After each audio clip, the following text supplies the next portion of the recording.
Hello दोस्तों, स्वागत है आपका सीजी पाठशाला में। प्रयोगशाला परिचालक के सामान्य विज्ञान की सीरीज़ का यह हमारा दूसरा पार्ट है, जिसमें हम प्रकाश से संबंधित एमसीक्यू क्वेश्चन कर रहे थे। अगर आपने वह वीडियो नहीं देखा है तो आप चैनल के प्लेलिस्ट पर देख सकते हैं, और अगर आपको इस वीडियो का पीडीएफ चाहिए तो आप हमारे टेलीग्राम चैनल में ज्वाइन हो सकते हैं, जिसका लिंक इस वीडियो के डिस्क्रिप्शन बॉक्स में दिया हुआ है। हमारा ये जो क्वेश्चन है वो व्यापम और सीजीपीएससी के नए पैटर्न के आधार पर है। नए पैटर्न के मुताबिक आज के सवाल पर करेंगे पूरी व्याख्या के साथ अध्ययन। याद रखिए, ये विज्ञान के समूह का प्रश्न है, तो यह सिर्फ प्रयोगशाला परिचालक के लिए नहीं, स्टेट और सेंट्रल सभी एग्जाम के लिए महत्वपूर्ण होगा। आप देख सकते हैं हमारा पहला ही क्वेश्चन इसमें यूपीपीएससी मेंस का है, और अभी के समय में इसी पैटर्न पर व्यापम और सीजीपीएससी भी एग्ज़ाम कंडक्ट कराते हैं। तो याद रखिए, आज का प्रश्न कल के सिलेक्शन की चाबी है। तो चलिए बिना समय व्यर्थ किए आज का पहला क्वेश्चन करते हैं। एक कटा हुआ हीरा जगमगाहट के साथ चमकता है, इसका क्या कारण है? तो इसका मुख्य कारण पूर्ण आंतरिक परावर्तन के कारण से चमकता है। अगर आपको क्वेश्चन का आंसर पता रहता है तो आप वीडियो को पॉज करके पहले आंसर दिया कीजिए, उसके बाद हमारे आंसर को देखा कीजिएगा। इसका व्याख्या हमारे पिछले वीडियो में बता दिया गया है, तो हम लोग डायरेक्ट नेक्स्ट क्वेश्चन में चलते हैं। एक कटा हुआ हीरा जगमगाहट के साथ चमकता है। एक कटा हुआ हीरा जगमगाहट के साथ चमकता है, इसका कारण पूर्ण आंतरिक परावर्तन के कारण यह चमकता है। देखिए, अभी जो है हमारा कथन और कारण से संबंधित है, और ये मोस्ट इंपॉर्टेंट है। अभी के व्यापम और सीजीपीएससी ज़्यादा से ज़्यादा क्वेश्चन इसी पैटर्न में बना रहे हैं। नीचे दो वक्तव्य दिए गए हैं, जिसमें से एक को कथन और दूसरे को कारण कहा गया है। जैसे इसमें कथन ए है और कारण आर है, और इस कथन और कारण के संदर्भ में हमें देखना है कि कौन सा सही है, और वही हमें आंसर देना है। पहले देखते हैं कथन ए। हीरा अपने ही आकार की अनुकारी कांच से अधिक झिलमिलाता है। कारण, हीरे का अपवर्तनांक कांच के अपवर्तनांक से कम होता है। तो इसमें कथन को पढ़ के ही समझ आ रहा है कि यह कथन सत्य है। हीरा अपने ही आकार के अनुकारी कांच से अधिक झिलमिलाता है, मतलब चमकता है। लेकिन कारण जो है यह गलत है। हीरे का अपवर्तनांक कांच के अपवर्तनांक से कम होता है, यह कारण इसमें गलत है, क्योंकि हीरे की झिलमिलाहट अधिक अपवर्तनांक के कारण होती है, ना कि कम अपवर्तनांक के कारण। तो इसके अकॉर्डिंग कथन सही है, कारण गलत है। तो हमारा आंसर ऑप्शन सी हो जाएगा। इसका और डिटेल देख लेते हैं। हीरे की झिलमिलाहट अधिक अपवर्तनांक लगभग 2.42 के कारण होती है। परिणाम स्वरूप इसका क्रांतिक कोण कम हो जाता है तथा इसके विभिन्न बिंदुओं से प्रकाश का पूर्ण आंतरिक परावर्तन हो जाता है। यही कारण है कि हीरा अपने ही आकार के अनुकारी कांच के अधिक झिलमिलाता है, कांच से अधिक झिलमिलाता है, जबकि कांच का अपवर्तनांक लगभग 1.51 होता है। इस प्रकार कथन ए सही है, जबकि कारण आर गलत हो जाएगा। इसमें क्लियर बता दिया गया है कि हीरे का अपवर्तनांक 2.42 होता है, और यहाँ पर बताया गया है कांच का अपवर्तनांक 1.51 होता है। तो हीरे के अपवर्तनांक अधिक होने के कारण क्रांतिक कोण कम हो जाता है। अपवर्तनांक अधिक होता है तो क्रांतिक कोण कम हो जाता है, जिसके कारण पूर्ण आंतरिक परावर्तन होता है और हीरा झिलमिलाने लगता है। तो चलिए नेक्स्ट क्वेश्चन देखते हैं। कुछ डाउट हो तो आप कमेंट कीजिएगा। किसी वस्तु के थ्री डायमेंशियल प्रतिरूप को अंकित तथा पुनरावृत्त करने की तकनीक का नाम है। किसी वस्तु के त्रिविमीय प्रतिरूप को अंकित तथा पुनरावृत्त करने की तकनीक का नाम क्या है, ये पूछा गया है। तो इस तकनीक का नाम होलोग्राफी है। हमारा आंसर ऑप्शन डी हो जाएगा। डिटेल देखते हैं। होलोग्राफी वह तकनीक है जिसमें लेजर किरणों द्वारा की गई फोटोग्राफी से किसी वस्तु का त्रिआयामीय चित्र बनाया जाता है। त्रिआयामी का मतलब क्या होता है? 3 डायमेंशियल, ठीक है, 3D चित्र बनाया जाता है। होलोग्राफी ध्वनि, प्रकाश या किसी भी तरंग के आधार पर कार्य कर सकती है। होलोग्राफी का बहुधा उपयोग अभिलेखों को संचित करने तथा माइक्रोफिल्म में किया जाता है। इसका उपयोग करके वास्तविक त्रिआयामीय चलचित्र भी तैयार किया जाता है। इसे याद रखें। कुछ भी डाउट हो तो कमेंट कीजिए, उसका डिटेल आपको कमेंट में मिल जाएगा। कोई सजेशन हो तो भी कमेंट कीजिएगा। और याद रखें, इसके अलावा आबकारी विभाग के से संबंधित तथा स्टेट में होने वाले सभी एग्जाम से संबंधित एमसीक्यू क्वेश्चन हमारे चैनल में डाला गया है, जिसे आप प्ले लिस्ट पर जाकर देख सकते हैं, चाहे वह छत्तीसगढ़ का हो या भारत के परिप्रेक्ष्य में हो। नेक्स्ट क्वेश्चन देखते हैं। त्रिविमीय चित्र लेने के लिए निम्न में से किसका प्रयोग करते हैं? त्रिविमीय चित्र लेने के लिए निम्नलिखित में से किसका प्रयोग करते हैं? तो होलोग्राफी का करते हैं। अभी हमने डिटेल देखा था, ऑप्शन बी सही आंसर हो जाएगा। Next question. एक इलेक्ट्रॉनिक पुंज को फास्फोरस कोटेड पर्दे पर फोकस कर प्रतिबिंबों को पर्दे पर जनित करना कहलाता है। फास्फोरस कोटेड पर्दे पर फोकस कर प्रतिबिंबों को पर्दे पर जनित करना क्या कहलाता है, यह पूछा गया है। तो इसे रोस्टर स्कैन कहा जाता है। ऑप्शन सी सही हो जाएगा। रोस्टर स्कैन का प्रयोग CRT कैथोड रे ट्यूब मॉनिटरों में होता है। इसमें इलेक्ट्रॉन गन के द्वारा इलेक्ट्रॉनिक पुंज को प्रक्षेपित किया जाता है। नेक्स्ट क्वेश्चन, रमन प्रभाव का प्रकाश की उन किरणों से संबंध है जो आर पार जाती है। रमन प्रभाव का प्रकाश की उन किरणों से क्या संबंध है जो आर पार जाती है, ये पूछा गया है। तो इसका संबंध सभी पारदर्शी माध्यम जैसे ठोस, द्रव और गैस में से गुजरती है। तो हमारा आंसर ऑप्शन डी हो जाएगा। डिटेल देखते हैं। रमन प्रभाव के अनुसार एकल तरंगदैर्घ्य प्रकाश किरणें जब किसी भी पारदर्शक माध्यम जैसे ठोस, द्रव और गैस से गुजरती है तब इसकी किरणों का अध्ययन किया जाता है। तो उसमें मूल प्रकाश की किरणों के अतिरिक्त स्थिर अंतर पर बहुत कम तीव्रता की किरणें भी उपस्थित होती है। इन किरणों को रमन किरणें कहा जाता है। जब तरंगदैर्घ्य प्रकाश किसी भी पारदर्शक माध्यम से गुजरती है तो उसमें मूल प्रकाश की किरणें अतिरिक्त स्थिर अंतर पर बहुत कम तीव्रता की किरणें में उपस्थित होती है। इसे ही रमन किरण कहा गया है। नेक्स्ट क्वेश्चन, ध्वनि के पुनरुत्पाद रिप्रोडक्शन के लिए एक CD compact disc audio player में प्रयुक्त होता है। तो ऑडियो प्लेयर में लेज़र बीम प्रयुक्त होता है। हमारा आंसर ऑप्शन सी हो जाएगा। CD प्लेयर में प्रयुक्त लेंस पराबैंगनी लेज़र प्रकाश को उत्सर्जित करते हैं जो CD की चमकदार सतह से परावर्तित होकर ध्वनि उत्पन्न करते हैं। CD की चमकदार परत से परावर्तित होकर ध्वनि उत्पन्न करते हैं। नेक्स्ट क्वेश्चन, जब एक CD ऑडियो एवं वीडियो प्रणालियों में प्रयुक्त होने वाली कॉम्पैक्ट डिस्क सूर्य के प्रकाश में देखी जाती है तो इंद्रधनुष के समान रंग दिखाई पड़ते हैं। इसकी व्याख्या की जा सकती है।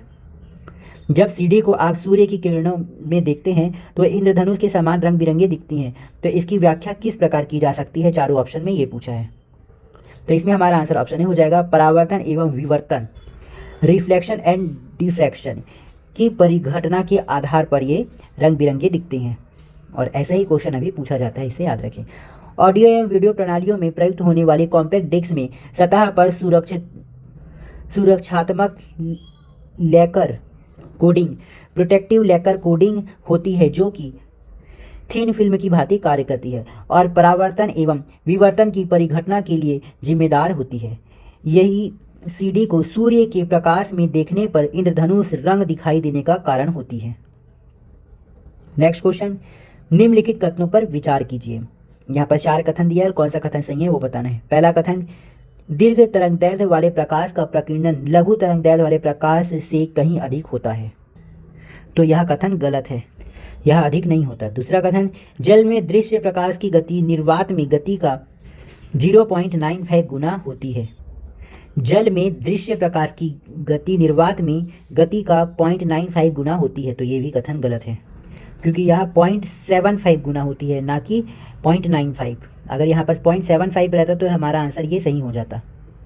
नेक्स्ट कथन, रेडियो तरंगे द्रुतगामी दोलायमान वैद्युत धाराओं से उत्पन्न होती है। तो यह कथन बिल्कुल सही है। चौथा कथन, अतिचालन वाहनों का पता लगाने के लिए पुलिस डॉपलर के परावर्तित लघु रेडियो तरंग प्रभाव का उपयोग करती है। तो ये बात सही है, पुलिस जो है डॉपलर के परावर्तित लघु रेडियो तरंग प्रभाव का उपयोग करती है अतिचालन वाहनों का पता लगाने के लिए। तो इसमें हमारा तीसरा और चौथा कथन सही है, आंसर ऑप्शन डी हो जाएगा। नेक्स्ट क्वेश्चन देखते हैं।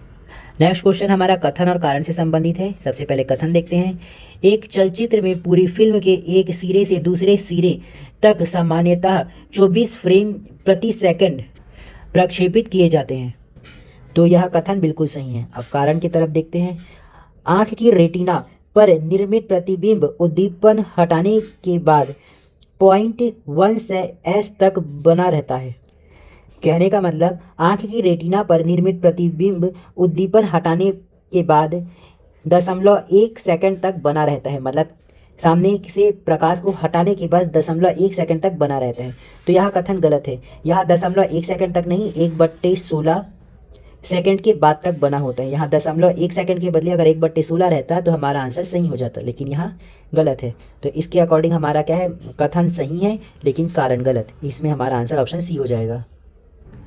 इसका डिटेल में वही लिखा है जो मैंने बताया है, ठीक है, उसको आप देख सकते हैं।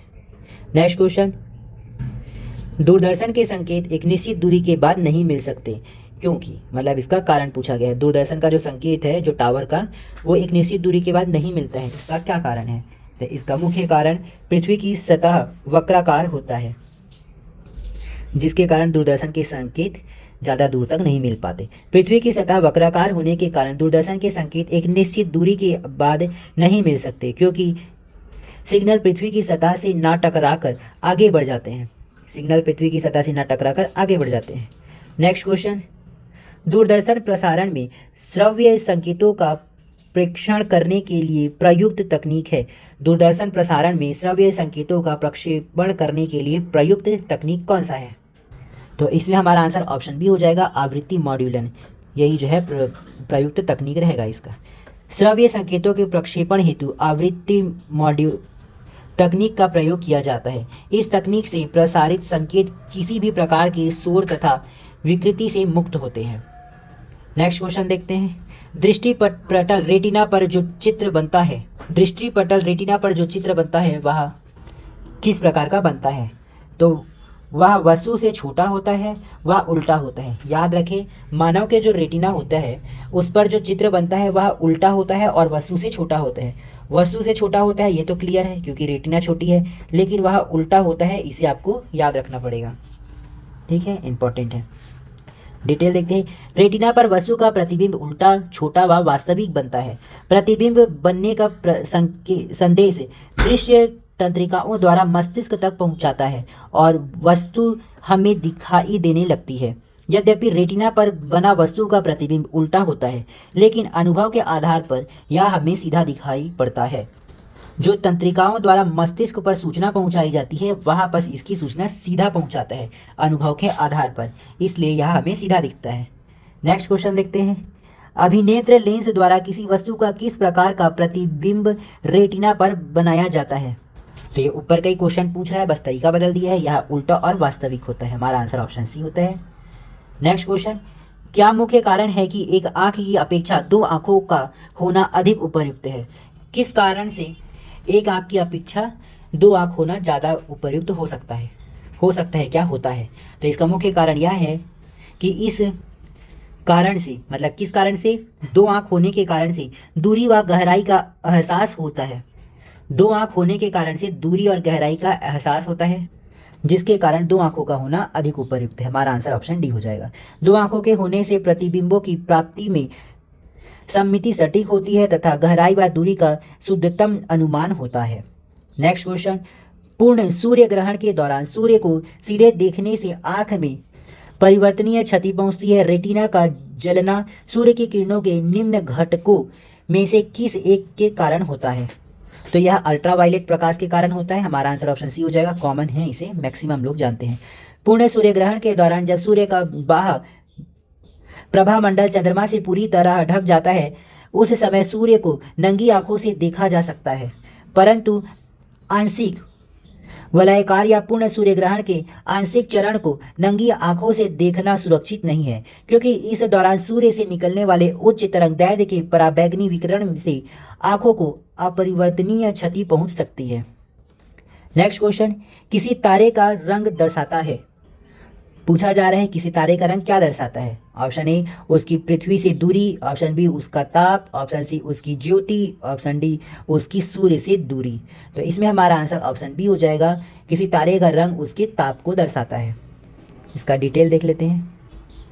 विशाल तारे स्वतः चमकदार गैसों की पिंडें हैं।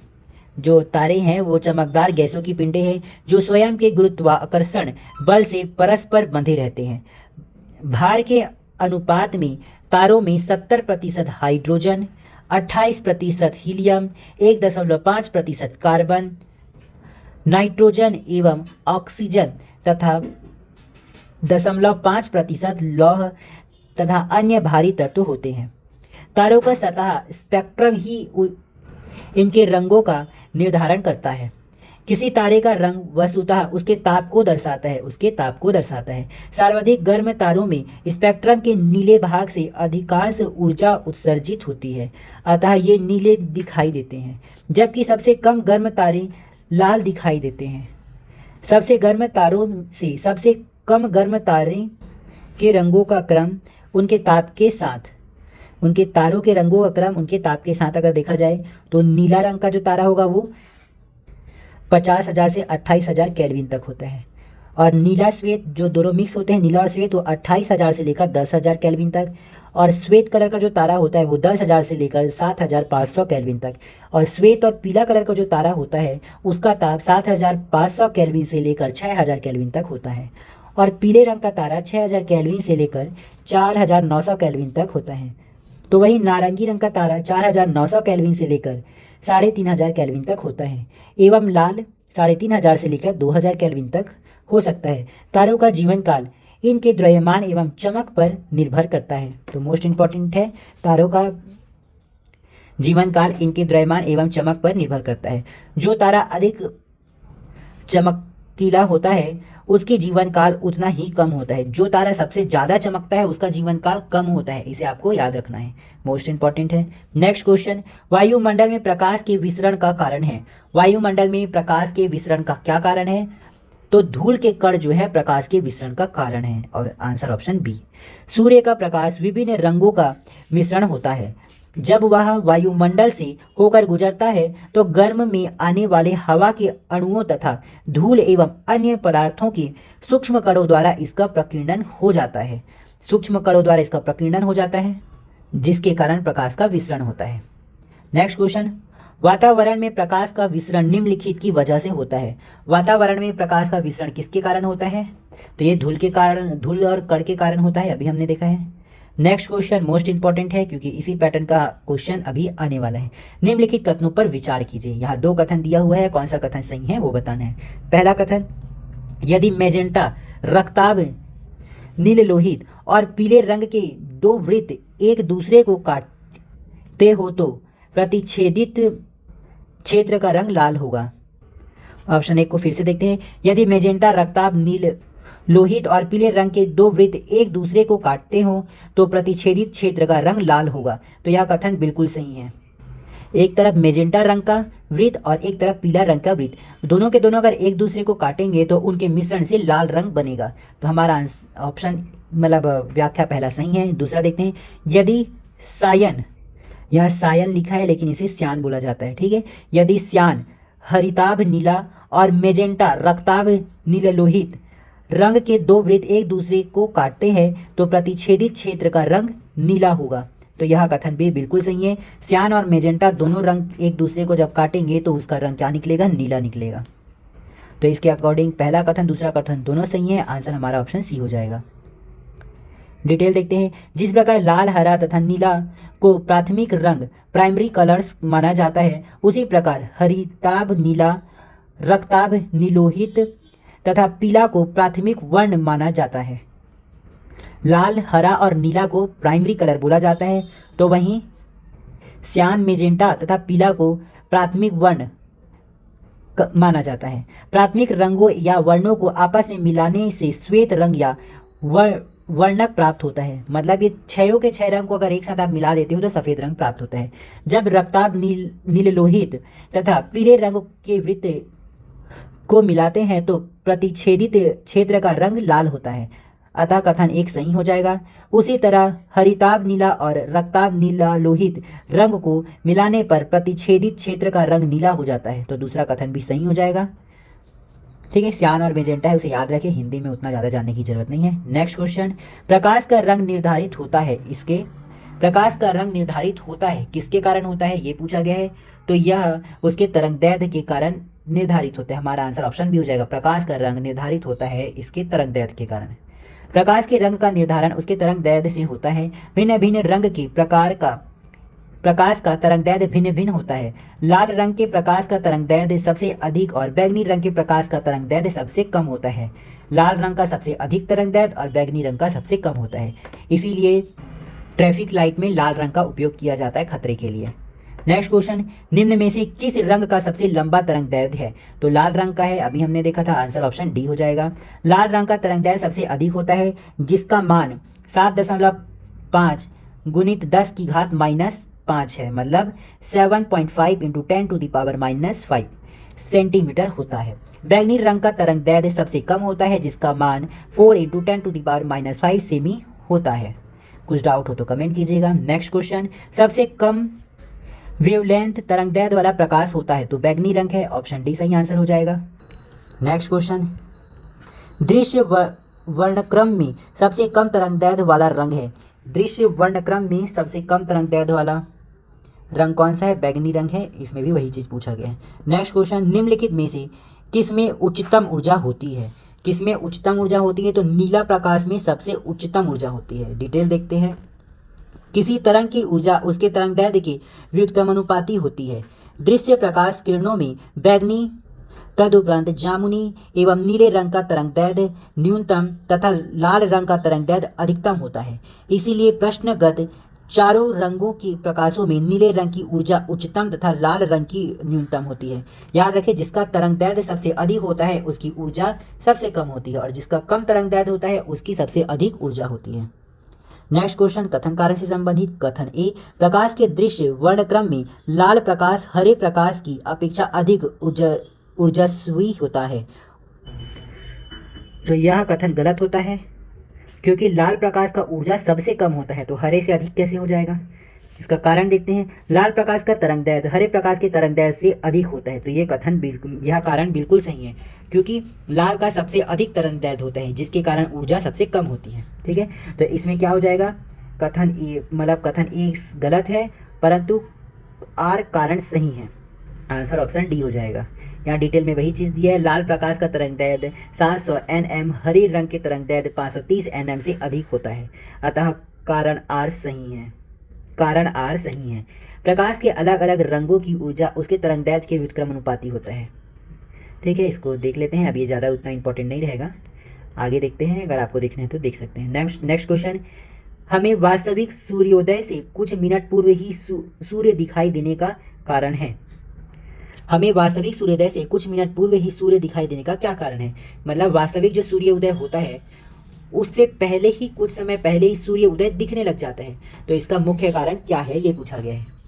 तो यह प्रकाश के अपवर्तनांक के कारण होता है। आंसर ऑप्शन डी सही हो जाएगा। प्रकाश के अपवर्तनांक के कारण सूर्योदय के पूर्व समय पहले तथा सूर्यास्त के कुछ समय बाद तक सूर्य क्षितिज के नीचे होने पर भी दिखाई पड़ता है। ठीक है, अपवर्तन के कारण, प्रकाश के अपवर्तन के कारण। नेक्स्ट क्वेश्चन, क्षितिज के समीप सूर्य एवं चंद्रमा के दीर्घवृत्ताकार दिखाई देने का कारण है। क्षितिज के समीप सूर्य एवं चंद्रमा की दीर्घवृत्ताकार दिखाई देने का कारण क्या है? तो इसका मुख्य कारण अपवर्तन है। हमारा आंसर ऑप्शन ए हो जाएगा। नेक्स्ट क्वेश्चन, सूर्य के प्रकाश के अदृश्य भाग से प्रकाश संश्लेषण किया जाता है। कुछ पूछा जा रहा है, किसके द्वारा सूर्य के प्रकाश के अदृश्य भाग से प्रकाश संश्लेषण किया जाता है? तो यह बैक्टीरिया के द्वारा किया जाता है। आंसर हमारा ऑप्शन सी हो जाएगा, बैक्टीरिया के द्वारा। गहरे समुद्र में सतह से 400 से 8000 फीट तक की गहराई में पाए जाने वाले जीवाणु जैसे ग्रीन सल्फर बैक्टीरिया अवरक्त किरणों के प्रयोग द्वारा प्रकाश संश्लेषण कर ऊर्जा उत्पन्न करते हैं। अवरक्त किरण के प्रयोग के द्वारा किया जाता है, इसे याद रखें। नेक्स्ट क्वेश्चन, ट्रैफिक सिग्नल में लाल प्रकाश प्रयुक्त होता है क्योंकि, मतलब ट्रैफिक सिग्नल में लाल प्रकाश क्यों प्रयुक्त होता है? तो इसका कारण ऑप्शन ए हो जाएगा, इसकी तरंग दैर्ध्य लंबाई सर्वाधिक होती है। मैंने अभी ऊपर बताया भी था।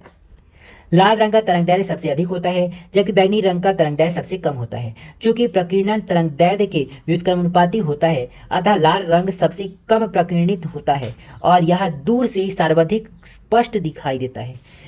लाल रंग का तरंग दैर्ध्य अधिक होने के कारण यह दूर से सर्वाधिक स्पष्ट दिखाई देता है। इसी कारण ट्रैफिक सिग्नल में लाल प्रकाश प्रयुक्त होता है कि दूर से ही वाहन चालक इसे देखकर अलर्ट हो जाए। नेक्स्ट क्वेश्चन, कथन कारण से संबंधित। कथन ए, खतरे का सिग्नल लाल रंग का बनाया जाता है। तो यह कथन बिल्कुल सही है, कारण लाल रंग का प्रकीर्णन सबसे कम होता है, तो यह कारण भी सही है। तो इसमें हम लोग को सही व्याख्या को चुनना है, तो देखते हैं। इसका आंसर ऑप्शन ए हो जाएगा। ए तथा आर दोनों सही हैं तथा आर ए की सही व्याख्या करता है। ठीक है, ट्रैफिक सिग्नल का जो लाइट है लाल रंग का बनाया जाता है क्योंकि उसका प्रकीर्णन सबसे कम होता है। प्रकीर्णन सबसे कम होता है लेकिन उसमें तरंग दैर्ध्य सबसे ज़्यादा होता है, दोनों को याद रखना। खतरे का सिग्नल लाल रंग का बनाए जाने का सर्वप्रमुख कारण यह है कि लाल रंग का सबसे कम प्रकीर्णन होता है तथा यह दूर से सर्वाधिक स्पष्ट दिखाई देता है। वायु कणों में कम विकृत होने के वाला लाल रंग व्यक्ति तथा वाहन चालक तक अधिक मात्रा में पहुंचता है और दिखाई पड़ता है तथा उद्देश्य की पूर्ति करता है। उद्देश्य की पूर्ति मतलब इसका उद्देश्य क्या था कि दूर से ही खतरे की निशानी को देखकर अलर्ट हो सके। नीले रंग का प्रकीर्णन सबसे ज़्यादा होता है सूर्योदय एवं सूर्यास्त के समय। जब सूर्य किरणें सर्वाधिक दूरी तय करती है तब प्रकाश का सबसे अधिक लाल रंग हमारे पास तक पहुंचता है। शेष रंगों का मार्ग में प्रकीर्णन हो जाता है। आप देखे होंगे सूर्योदय हो या सूर्यास्त के समय ज़्यादा से ज़्यादा जो सूर्य का रंग है वो लाल कलर का दिखता है क्योंकि बाकी कलर जो है वो उसके मार्ग में ही प्रकीर्णन हो जाता है और इसी कारण हमें सूर्य लाल दिखता है। आकाश का रंग नीला होने का कारण भी इसी में निहित है। आकाश का रंग नीला होने का कारण भी इसी में निहित है। सूर्य से दूर हम सूर्य का प्रकाश नहीं बल्कि प्रकीर्णित रंगों को देखते हैं। सूर्य से दूर हम लोग जिसे देखते हैं वो प्रकीर्णित रंगों को देखते हैं, न कि सूर्य के प्रकाश को। चूंकि बैगनी और तत्पश्चात जामुनी एवं नीले रंग लघु तरंगदैर्ध्य के कारण प्रकीर्णन सर्वाधिक होता है, इसीलिए आकाश में नीला रंग दिखाई पड़ता है। तो जिसका प्रकीर्णन सर्वाधिक होगा उस वो रंग दिखेगा। नेक्स्ट क्वेश्चन, आकाश का नीला रंग दिखाई पड़ता है क्योंकि नीले प्रकाश का प्रकीर्णन सबसे अधिक होता है। आंसर ऑप्शन ए हो जाएगा। नेक्स्ट क्वेश्चन, आकाश नीला लगता है क्योंकि आकाश नीला लगता है क्योंकि लघु तरंग दीर्घ तरंगों की अपेक्षा वायुमंडल द्वारा अधिक प्रकीर्णन होता है। नेक्स्ट क्वेश्चन देखते हैं, खतरे के संकेतों के लिए लाल प्रकाश का प्रयोग किया जाता है क्योंकि खतरे के संकेतों के लिए लाल प्रकाश का प्रयोग इसका प्रकीर्णन सबसे कम होने के कारण किया जाता है। आंसर ऑप्शन ए हो जाएगा। कुछ डाउट हो तो कमेंट कीजिएगा। क्वेश्चन इसी प्रकार का आता है, इसी वीडियो को बार बार देखिए, आपको सारा कॉन्सेप्ट क्लियर हो जाएगा क्योंकि क्वेश्चन के साथ व्याख्या भी बताया गया है जिससे आप आसानी से अप्रोच लगा पाएंगे। आइए नेक्स्ट क्वेश्चन देखते हैं, आकाश का नीला रंग इस कारण होता है। आकाश का नीला रंग किसके कारण होता है? तो यह प्रकाश के प्रकीर्णन के कारण होता है। आंसर ऑप्शन ए हो जाएगा। नेक्स्ट क्वेश्चन, आकाश नीला दिखाई देता है प्रकाश के प्रकीर्णन के कारण। Answer option D. Next question, अस्त होते समय सूर्य लाल दिखाई देता है। सूर्य अस्त होते समय लाल दिखाई देता है प्रकीर्णन के कारण। Answer option B. Next question, निम्नलिखित कथनों पर विचार कीजिए। यहाँ पर आपको 3 कथन दिया है, कौन सा कथन सही है वो बताना है। पहला कथन, आकाश के नीला दिखाई देने का कारण प्रकाश का प्रकीर्णन है, प्रकाश का कम प्रकीर्णन है, तो ये बिल्कुल सही है। दूसरा, इंद्रधनुष के 7 रंगों का कारण है प्रकाश का प्रकीर्णन, तो यह गलत है, इंद्रधनुष स्पेक्ट्रम के बेस पे होते हैं। तीसरा, सूर्योदय के समय सूर्य लाल दिखने का कारण है प्रकाश का प्रकीर्णन, तो ये बिल्कुल सही है। तो इसमें पहला और तीसरा सही है। आंसर हमारा इसमें क्या हो जाएगा? ऑप्शन बी हो जाएगा। डिटेल देखते हैं, चूँकि प्रकीर्णन तरंगदैर्ध्य के व्युत्क्रमणपाती होता है और बैगनी एवं नीले रंग का तरंगदैर्ध्य कम होता है, अतः उनका प्रकीर्णन अधिक होता है। इसी कारण आकाश नीला दिखाई पड़ता है। सूर्योदय एवं सूर्यास्त के समय किरणों को वायुमंडल में अधिक दूरी पार करनी पड़ती है, इसके कारण प्रकाश की छोटी तरंगों का प्रकीर्णन हो जाता है। केवल लाल रंग ही न्यूनतम प्रकीर्णन के कारण आगे बढ़ता है। याद रखें, प्रकाश की छोटी तरंगों का प्रकीर्णन हो जाता है, केवल लाल रंग ही न्यूनतम प्रकीर्णन के कारण आगे बढ़ पाता है। इसी कारण सूर्यास्त एवं सूर्योदय के समय सूर्य का रंग लाल दिखाई पड़ता है। वर्षा के बाद बादलों में पानी की छोटी छोटी बूंदें रह जाती है जो प्रिज्म स्पेक्ट्रम की भांति व्यवहार करती है, जिनसे प्रकाश विक्षेपित होकर रंगों की एक पट्टी बनाती है जिसे इंद्रधनुष कहते हैं। विक्षेपित होकर रंगों की एक पट्टी बनाती है, इंपॉर्टेंट है, याद रखें। नेक्स्ट क्वेश्चन, सूर्यास्त तथा सूर्योदय के समय सूर्य के लाल रंग का प्रतीत होने का कारण है, वही रिपीटेड क्वेश्चन है, यह प्रकाश की प्रकीर्णन के कारण होता है। बार बार सुनने से हमेशा के लिए याद हो जाएगा, इसलिए सुनते रहिए। अंतरिक्ष यात्री को आकाश का रंग दिखाई देता है। अंतरिक्ष यात्री को आकाश का रंग कैसा दिखाई देता है? काला रंग का दिखाई देता है। इसका डिटेल देखते हैं। सूर्य का श्वेत प्रकाश 7 रंगों का मिश्रण है जो इस प्रकार है: बैगनी, जामुनी, नीला, हरा, पीला, नारंगी और लाल। इसे बैजानी, हापा नाला या विबग्योर से याद करके रख सकते हैं। बैगनी प्रकाश का तरंगदैर्ध्य सबसे कम होता है जबकि लाल का सबसे अधिक। जब सूर्य का प्रकाश पृथ्वी के वायुमंडल में प्रवेश करती है तो वह पृथ्वी के वायुमंडल में स्थित गैस के अणुओं तथा धूल कणों, पराग कणों आदि से टकराता है। जब प्रकाश की किसी कण से टकराता है तो या तो वह उस कण के आर पार निकल जाता है अथवा उसके द्वारा परिवर्तित या छितरा दिया जाता है। सूर्य के प्रकाश का लाल अंश तो बिना अधिक प्रकीर्णन हुए पृथ्वी पर पहुंच जाता है, पर बैगनी, जामुनी एवं नीला प्रकाश हवा में मौजूद अणुओं आदि से प्रकीर्णित कर दिया जाता है। हवा के कणों द्वारा प्रकाश के प्रकीर्णन के परिणाम स्वरूप आकाश हमें नीला दिखाई देता है। अंतरिक्ष में जाकर आकाश को देखें तो वह काला दिखाई देता है क्योंकि वहां पर धूल के कण ज़्यादा नहीं है तो वो प्रकीर्णित नहीं हो पाते। नेक्स्ट क्वेश्चन, जब अधिक ऊंचाई पर वायुयान से आकाश को देखा जाता है तो वह दिखता है। अधिक ऊंचाई पर वायुयान से आकाश को देखा जाता है तो वह कैसा दिखाई देता है? तो वह काले रंग का दिखाई देता है। Answer option B. Next question, समुद्र नीला प्रतीत होता है। समुद्र नीला प्रतीत किसके कारण होता है? यह आकाश के परावर्तन तथा जल के कणों द्वारा प्रकाश के प्रकीर्णन के कारण होता है। आकाश के परावर्तन तथा जल के कणों के द्वारा प्रकाश के प्रकीर्णन के कारण, इसे आपको याद रखना है। परावर्तन और प्रकीर्णन कारण है समुद्र का पानी नीला दिखने का। किसी रंग विकिरण का प्रकीर्णन तरंगदैर्ध्य की चतुर्थ घात के व्युत्क्रमानुपाती होता है। बैगनी एवं नीले रंग की तरंगदैर्ध्य सबसे कम यही कारण है कि इसका प्रकीर्णन अधिक होता है। इस परिघटना के फलस्वरूप समुद्र का रंग नीला दिखाई पड़ता है। वही चीज है, बस अलग अलग कॉन्सेप्ट में बताया जा रहे हैं। नेक्स्ट क्वेश्चन, प्रसारी विश्व की संकल्पना आधारित है। प्रसारी विश्व की संकल्पना किस पर आधारित है? तो यह डॉपलर प्रभाव पर आधारित है। आंसर ऑप्शन ए हो जाएगा। प्रसारी मतलब प्रसार होना किसी भी कण का, प्रकाश का। प्रसारी विश्व की संकल्पना डॉपलर प्रभाव पर आधारित है। डॉपलर प्रभाव के कारण आकाश गंगाओं के केंद्र से आने वाले प्रकाश में उत्पन्न लाल विचलन यह दर्शाता है कि वे हमसे दूर जा रही है, अर्थात हर दिशा में ब्रह्मांड का विस्तार हो रहा है। मान लीजिए पृथ्वी के पश्चगामी हो रहे एक रॉकेट यान की चाल प्रकाश की वेग की 2/10 है। रॉकेट यान में स्थित यात्रियों को जो प्रकाश नीला दिखाई दे रहा है वह पृथ्वी पर स्थित प्रेक्षकों को किस रंग का दिखाई देगा? रॉकेट यान में स्थित यात्रियों को जो नीला रंग का दिख रहा है वह पृथ्वी पर स्थित प्रक्षेपों को कौन सा रंग का दिखेगा? तो वह पीला रंग का दिखेगा। आंसर ऑप्शन सी हो जाएगा। नेक्स्ट क्वेश्चन देखते हैं। कार में पीछे के यातायात के दृश्यावलोकन के लिए किस प्रकार के शीशे का प्रयोग होता है? तो यह दर्पण से संबंधित क्वेश्चन स्टार्ट हो गया है।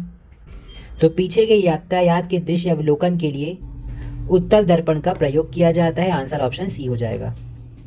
उत्तल दर्पण द्वारा प्रतिबिंब आभासी सीधे एवं वस्तु से छोटा बनते हैं। इसके द्वारा काफ़ी बड़े क्षेत्र की वस्तुओं का प्रतिबिंब एक छोटे से क्षेत्र में बन जाता है। इस प्रकार उत्तल दर्पण का दृष्टि क्षेत्र अधिक होता है, इसीलिए इसे मोटर वाहनों तथा बसों में चालक के बगल में पीछे के ट्रैफिक के दृश्यावलोकन के लिए लगाया जाता है। नेक्स्ट क्वेश्चन, कार के पीछे आने वाले यातायात को देखने के लिए निम्नलिखित प्रकार के दर्पणों में से किसका प्रयोग किया जाता है? तो सेम क्वेश्चन, इसमें आंसर ऑप्शन नहीं हो जाएगा उत्तल दर्पण का। नेक्स्ट क्वेश्चन, वाहनों में पृष्ठ दृष्टि दर्पण के रूप में किस दर्पण का प्रयोग में लाया जाता है? कहने का मतलब वाहनों में पृष्ठ दृष्टि दर्पण के रूप में किस दर्पण को प्रयोग में लाया जाता है? तो इसमें उत्तल दर्पण को लाया जाता है, अभी भी हमने देखा था। हमारा आंसर ऑप्शन बी हो जाएगा। नेक्स्ट क्वेश्चन, दाढ़ी बनाने के लिए काम में लेते हैं। दाढ़ी बनाने के लिए कौन से दर्पण को काम में लेते हैं? तो अवतल दर्पण को लेते हैं। आंसर ऑप्शन ए हो जाएगा। अवतल दर्पण एवं गोलाकार दर्पण है जिसके उभरे हुए सतह पर पॉलिश की हुई होती है तथा अंदर का तल परावर्तक होता है। इसके द्वारा प्रतिबिंब दर्पण के सामने बड़ा बनता है, इसलिए इस दर्पण का प्रयोग दाढ़ी तथा बाल काटने व बनाने वाले शीशे के रूप में प्रयोग किया जाता है। हमारा आंसर इसमें ऑप्शन ए है, अवतल दर्पण। तो यहाँ हमने 50 के आसपास लगभग क्वेश्चन कर लिया है, वीडियो ज़्यादा लंबी हो जाएगी। बाकी क्वेश्चन हम नेक्स्ट वीडियो में देखेंगे। ऐसी मोस्ट इंपॉर्टेंट बहुत सारे क्वेश्चन हैं, तो आप नेक्स्ट वीडियो में बने रहिएगा और पुराने वीडियो को भी देखिए। आपके सभी एग्जाम से संबंधित काफ़ी सारे वीडियो हमारे चैनल में डाला गया है। तो मिलते हैं नेक्स्ट वीडियो में। आपका दिन शुभ रहे। धन्यवाद।